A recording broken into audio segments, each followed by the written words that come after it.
Hello learners, welcome back to my YouTube channel academic avenue. आज हम बात करेंगे क्लास 10th का साइंस की चैप्टर होगी केमिस्ट्री का केमिकल रिएक्शन एंड इक्वेशन। उस चैप्टर का मैंने कुछ वीडियो बना के ऑलरेडी अपलोड कर दिया हो। अगर आप नहीं देखे हो तो मैं उसका लिंक डिस्क्रिप्शन बॉक्स में डाल दूंगा, आप जाकर डिस्क्रिप्शन में चेक कर लेना। और मैं उसको टेलीग्राम चैनल पे भी अपलोड कर दूंगा, आप टेलीग्राम चैनल का लिंक भी डिस्क्रिप्शन में है, आप वहां से भी जाके देख सकते हो। आज का टॉपिक हमारा यही रहेगा, वही केमिकल रिएक्शन एंड इक्वेशन का जो बाकी टॉपिक रह चुका है उसको आज कोशिश करेंगे कवर करने का। और आज हम कवर करेंगे जितना हो सके, आज कोशिश करते हैं पूरा खत्म करने का, जिसमें हमारा आज रहेगा redox reaction, exothermic and endothermic reaction, corrosion and rancidity. कोशिश करेंगे ये सारा चीज आज के वीडियो में खत्म कर दें आसानी से, इजीली से जल्दी ट्रिक दे के जल्दी से जल्दी समझाने की और इसको आप लोगों को बताने का कोशिश करूंगा। तो इस चैप्टर पे आने से पहले आप जल्दी एकेडमिक एवेन्यू को सब्सक्राइब कर लो। सब्सक्राइब कर लेने से क्या होगा कि सब्सक्राइब कर लेने के बाद आप बेल आइकन प्रेस कर लेना, जिससे होगा क्या कि जो हमारी न्यू वीडियो बनेगी, अपलोड होगी, उसका नोटिफिकेशन आपको सबसे पहले पहुंचेगी और आप वो वीडियो तुरंत देख लोगे, जिससे आप अपडेट रहोगे मेरे चैनल पे। तो चैनल को सब्सक्राइब कर लेना और बेल आइकन प्रेस करना। और वीडियो एट लास्ट अच्छी लगी, अगर लगेगी तो लाइक भी कर देना वीडियो को लास्ट में। तो आज शुरू करते हैं। रेडॉक्स रिएक्शन होता क्या है? रेडॉक्स रिएक्शन उसको बोलते हैं जिसमें रेडॉक्स वर्ड में ही आ रहा है हमारा रिडक्शन प्लस ऑक्सीडेशन। रेडॉक्स में रेड मतलब रिडक्शन, ऑक्स मतलब ऑक्सीडेशन। ये रेडॉक्स रिएक्शन ये दो टर्म से मिलके बना हुआ है, ऑक्सीडेशन और रिडक्शन से।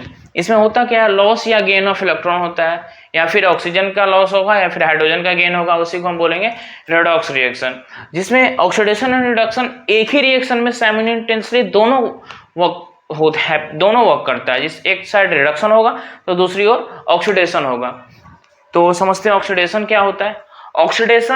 ऑक्सीडेशन उसको बोलते हैं जहां पे लॉस ऑफ हाइड्रोजन और गेन ऑफ ऑक्सीजन, मैंने यहाँ पे लिख रखा है ऑलरेडी, लॉस ऑफ हाइड्रोजन और gain of oxygen is called oxidation. और रिडक्शन उसको बोलेंगे जहां पे गेन ऑफ हाइड्रोजन और लॉस ऑफ ऑक्सीजन। ऑक्सीडेशन का मतलब गेन ऑफ ऑक्सीजन, रिडक्शन का मतलब लॉस ऑफ ऑक्सीजन। इसका ठीक अपोजिट, जहां ऑक्सीजन का गेन होगा वहां हाइड्रोजन का लॉस होगा, और जहां हाइड्रोजन का लॉस होगा वहां ऑक्सीजन का गेन होगा। अब आगे इस टॉपिक को आप शायद समझ गए होंगे रेडॉक्स रिएक्शन किसको बोलते हैं। ऑक्सीडेशन और रिडक्शन दोनों किसी एक रिएक्शन में हो रहा है, उस पार्टिकुलर रिएक्शन को हम बोलेंगे रेडॉक्स रिएक्शन। अब आगे बात करते हैं ऑक्सीडाइजिंग एजेंट क्या होता है। ऑक्सीडाइजिंग एजेंट उसको बोलते हैं substance that oxidise another substance and reduce itself. Means ऐसा सब्सटेंस जो खुद को रिड्यूस कर ले और दूसरे सब्सटेंस को ऑक्सीडाइज कर ले, उसको हम बोलेंगे ऑक्सीडाइजिंग एजेंट। ठीक, यहाँ ऑक्सीडेशन में गेन ऑफ ऑक्सीजन होता था और यहाँ पे ऑक्सीडाइजिंग एजेंट में क्या होता है, खुद को रिड्यूस करके और ऑक्सीजन का दूसरे सब्सटेंस में ऑक्सीजन का ऐड होना। बात करें रिड्यूसिंग एजेंट क्या होता है। रिड्यूसिंग एजेंट ऐसा एजेंट होता है जो दूसरे एलिमेंट को रिड्यूस कर दे, reduce another substance and oxidize itself. आपको मैं एक एग्जांपल देके समझाना चाहूंगा कौन सा ऑक्सीडाइजिंग एजेंट है, कौन सा रिड्यूसिंग एजेंट है, और कहाँ ऑक्सीडेशन हो रहा है और कहाँ रिडक्शन हो रहा है। चलिए इसके बाद एक एग्जांपल देते हैं, आप एग्जांपल के जरिए आप इजीली समझ पाओगे। तो यहाँ पे मैं दो एग्जांपल ले रखा हूँ जिसमें आपको समझ में आ जाएगा ऑक्सीडेशन कहाँ हो रहा है, रिडक्शन कहाँ हो रहा है, और ऑक्सीडाइजिंग एजेंट कौन सा है और रिड्यूसिंग एजेंट कौन सा है। यहाँ पे एक एग्जांपल लिया है Fe जो सॉलिड के फॉर्म में और प्लस CuSO4 जो एक्वस सॉल्यूशन में है, उसका रिएक्शन होने पे ये बना रहा है FeSO4 प्लस Cu। मतलब यहाँ पे देखें जो फेरस है वो कॉपर को रिप्लेस करके FeSO4 बना रहा है और कॉपर को रिएक्शन से बाहर एक सॉलिड के फॉर्म में निकाल दे रहा है। यहाँ पे देखें ये जो Fe है, Fe यहाँ पे सल्फर से रिएक्शन कर रहा है, तो सल्फर पे +2 चार्ज होता है। तो ये +2 चार्ज मतलब 2 इलेक्ट्रॉन यहाँ गेन हुआ है, मतलब गेन ऑफ इलेक्ट्रॉन यहाँ पे क्या हो रहा है, ऑक्सीडेशन। ठीक उसी तरह अगर यहाँ पे देखें CuSO4 में, तो यहाँ पे क्या हो रहा है, CuSO4 में क्या हो रहा है, इलेक्ट्रॉन का लॉस हो रहा है, क्योंकि 2 इलेक्ट्रॉन यहाँ से लॉस हो रहा है। तो यहाँ पे loss of electron means reduction. अगर देखें इसमें रिड्यूसिंग एजेंट और ऑक्सीडाइजिंग एजेंट, तो रिड्यूसिंग एजेंट में जैसा कि मैंने आपको बताया था कि ऐसा सब्सटेंस जो रिड्यूस दूसरे को करे, तो यहाँ पे देख लीजिए आप फेरस जो है, फेरस यहाँ पे क्या हो रहा है FeSO4, यहाँ पे फेरस रिड्यूसिंग एजेंट हो गया, और यहाँ पे कॉपर खुद यहाँ पे रिडक्शन हो रहा है, मतलब यहाँ पे लॉस ऑफ इलेक्ट्रॉन हो रहा है, और खुद लॉस ऑफ इलेक्ट्रॉन की वजह से ये रिडक्शन हो रहा है यहाँ पे, और ये ऑक्सीडाइजिंग एजेंट की तरह काम कर रहा है। दूसरा देखिए एग्जांपल, जिंक ऑक्साइड को जब हम कार्बन के साथ रिएक्शन करते हैं तो ये बनाता है zinc plus carbon monoxide CO। ZnO plus C जब रिएक्ट होता है तो ये बनता है आपका Zn प्लस CO। इसमें ये तो इजी है, इससे इजी है ये जिंक ऑक्साइड, ZnO रिड्यूस हो रहा है किसमें, जिंक में, मतलब यहाँ पे लॉस ऑफ ऑक्सीडेशन। अगर ऐसे देखें तो यहाँ पे क्या हो रहा है, ऑक्सीजन का लॉस हो रहा है, तो यहाँ पे रिडक्शन प्लेस हो रहा है। और यहाँ पे देखें C से बन रहा है CO, मतलब C ऑक्सीडाइज टू CO, यहाँ पे मतलब कार्बन से ऑक्सीजन, कार्बन मोनोऑक्साइड CO बन रहा है, तो मतलब यहाँ पे ऑक्सीडेशन यहाँ पे हो रहा है, adding of oxidation, adding of oxygen. इसी तरह अगर देखिए इसमें रिड्यूसिंग एजेंट और ऑक्सीडाइजिंग एजेंट कौन है, ZnO खुद को रिड्यूस कर रहा है, इसका मतलब ऑक्सीडाइजिंग एजेंट ZnO है, ZnO खुद रिड्यूस कर रहा है, तो इसका मतलब ZnO एक ऑक्सीडाइजिंग एजेंट है। और कार्बन में क्या हो रहा है, गेनिंग ऑफ ऑक्सीजन हो रहा है, इसका मतलब ये रिड्यूसिंग एजेंट हो गया।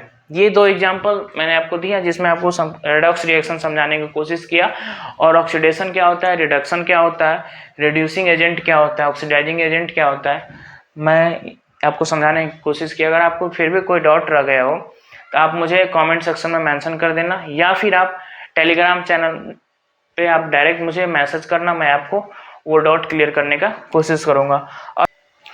अब बात करते हैं एंडोथर्मिक और एक्सोथर्मिक रिएक्शन होता क्या है, किसको एक्सोथर्मिक रिएक्शन बोलते हैं और किसको एंडोथर्मिक रिएक्शन बोलते हैं। चलिए समझते हैं। एंडोथर्मिक रिएक्शन उसको बोलते हैं ऐसा रिएक्शन जिसको हीट रिक्वायर्ड हो रिएक्शन को टेक्स प्लेस करने में। यहाँ पर मैंने लिखा है heat required for reaction takes place called endothermic reaction. जैसे एग्जांपल मैं आपको दूं, जैसे मेल्टिंग ऑफ आइस हो गया, बर्निंग ऑफ कैंडल हो गया, और अगर दूसरा या तीसरा एग्जांपल देखें तो मेल्टिंग ऑफ सॉलिड साल्ट हो गया।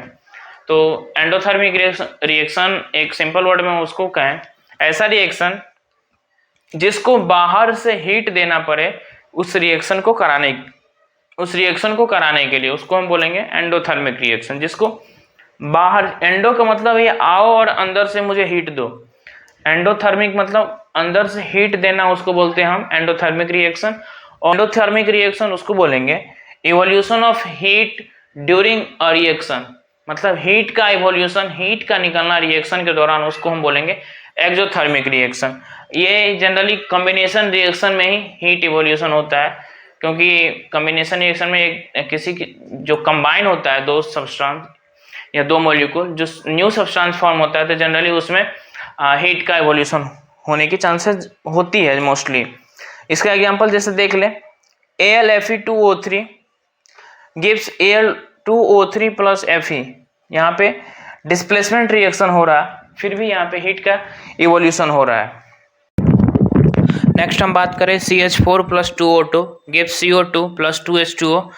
यहाँ पे भी हीट का इवोल्यूशन हो रहा है। मतलब देखें तो ऐसा रिएक्शन हम एक्सोथर्मिक रिएक्शन उसको बोलेंगे ऐसा रिएक्शन जिस रिएक्शन के दौरान हीट का इवोल्यूशन हो, उस रिएक्शन को हम बोलेंगे एक्सोथर्मिक रिएक्शन। और एंडोथर्मिक रिएक्शन उसको बोलेंगे ऐसा रिएक्शन जिस रिएक्शन के दौरान हमें हीट बाहर से देने की जरूरत हो, मतलब बाहर से उसको हीट चाहिए उस रिएक्शन को कराने में, उस रिएक्शन को बोलेंगे एंडोथर्मिक रिएक्शन। फिलहाल इस वीडियो में इतना ही।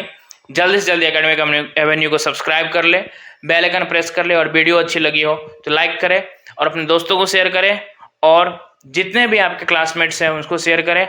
पढ़िए, पढ़ाते रहिए और देश का तरक्की करिए। जय हिंद।